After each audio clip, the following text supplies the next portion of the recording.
মাদারীপুরে শীতের তীব্রতা বাড়ায় হাসপাতালে বেড়েছে শীতজনিত রোগীর সংখ্যা।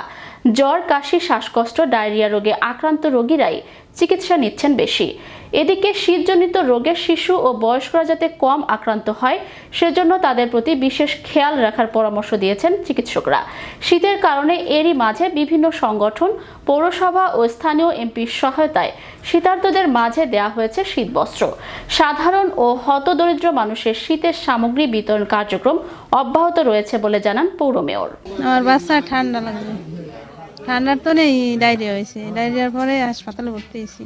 আজকে 3-4 দিন ধরে ঠান্ডা, বুকের ভিতরে গড়গড় শব্দ হয়, গলার ভিতর শব্দ হয়, শ্বাস টানে ঘন ঘন। আচ্ছা, আমাদের এখানে শীতের প্রকোপ বাড়ার সাথে সাথে বিভিন্ন রোগেরও প্রকোপ বৃদ্ধি পেয়েছে। তার মধ্যে অন্যতম হচ্ছে বিভিন্ন শ্বাসকষ্টজনিত সমস্যা বিভিন্ন বয়সের ক্ষেত্রেই দেখা যাচ্ছে এটা, এবং সাথে হচ্ছে ডায়রিয়ার প্রকোপটা অনেক বেশি বৃদ্ধি পেয়েছে।